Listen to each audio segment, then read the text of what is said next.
Welcome to the 36th devlog for Lazr. It's been 2 weeks since my last update. A lot has happened. First, Lazr's alpha is complete, and we're testing it. Second, I took a week off, so that's why I'm a week late. Third, I'm moving into producing the beta now.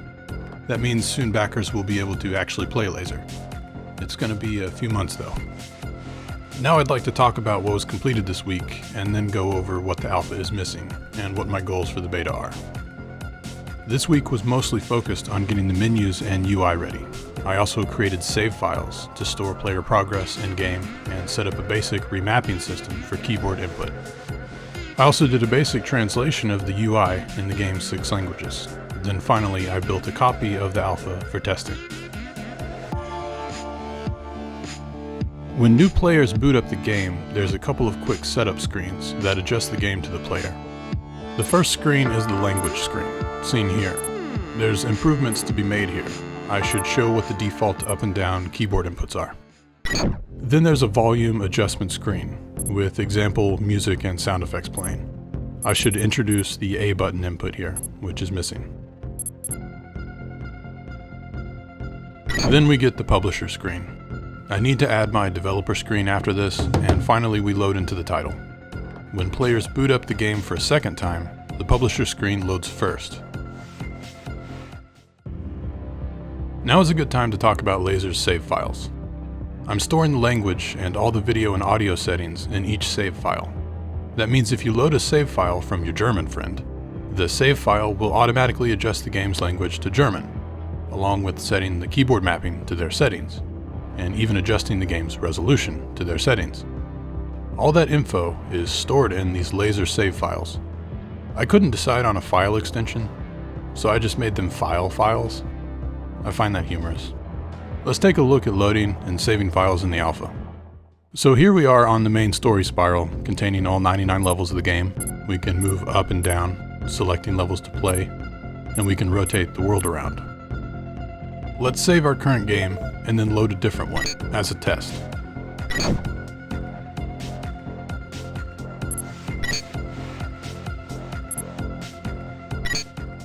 So we loaded a new blank game and we spawned at level 0 without any story spiral progress.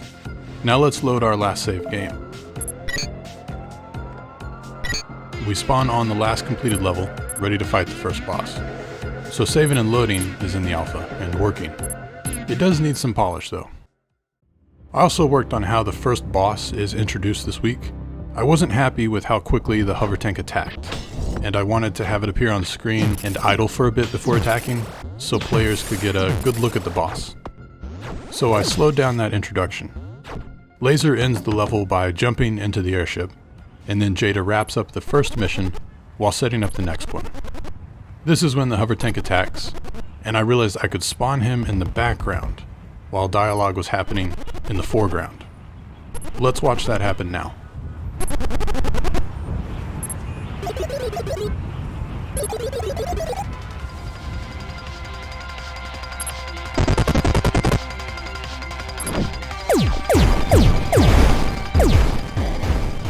So, I like this introduction better. It feels like it sets up the attack in a clear way, which then leads into the crash and the first boss fight. Overall, I'm pretty happy with how this boss fight is playing out. I don't want it to be too difficult due to being the first boss. So if players can cheese it, that's fine. If they can cheese it, that indicates to me that they have an understanding of the game mechanics, which is really all this first boss is designed to test. The later bosses will be much more difficult. A huge portion of my time this week went to redesigning the menus to support multiple languages, while also allowing for input remapping and save files. Let's look at the new options screen and all the settings available now.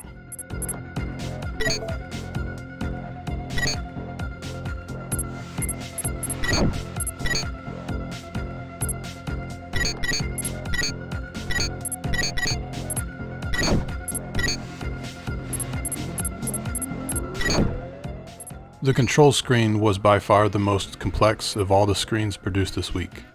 This screen allows the player to remap the game's input to whatever keys or buttons they prefer. There's some limitations due to this being a very basic remapping screen, but it works for now. I'd like to improve it in future alpha releases before the beta. The player's custom input mapping is stored with each save file, as talked about earlier. On this screen, the player can select input presets, or choose to set up and use their own input preset. Now let's talk about what's missing from the alpha. I was rushing to get the alpha done, and cut many things in order to finish. The majority of what's missing is art related. There's also some upgrades to the input planned, which allows for game demos and testing the game automatically, which is nice. There's some interaction additions planned too, like punching while falling and grabbing while standing. Currently, you have to jump at a wall or rope to grab onto it, and I think that can be improved. Now let's talk about my goals for the beta release. The beta release will be available to backers when I have it ready in a few months. For the beta release, I plan on having the first chapter of the game done, along with missions from chapters 2 and 3, so players can get a feel for the different biomes and difficulty levels available in-game. I'm also planning on having arcade levels available with a basic in-game editor for those levels. This editor is not like the editor I use to build and make the game. It's a much smaller version that allows players to build their own levels, using a subset of the tools and objects in-game. The important part is I want players to use the hero in-game in the editor to build and test their levels. So we'll see how that final design comes together. I've got a lot of cool ideas for this. Finally, another goal I have for the beta is better translations, along with the game's dialogue getting translated. The alpha's dialogue is only in English, because it's still being written and changed. Once the dialogue is more solid, then it can be translated. So it's not really a good time to translate dialogue right now, but later on this will become very important. Also Holodog. He'll be making a comeback too. I'm excited to play fetch with him again. Well, that's it for this week.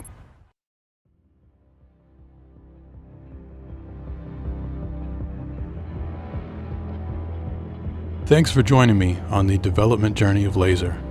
You can play the free demo of Lazr at lazr.online. Lazr is available on Steam, itch, GameJolt, and Indie Expo.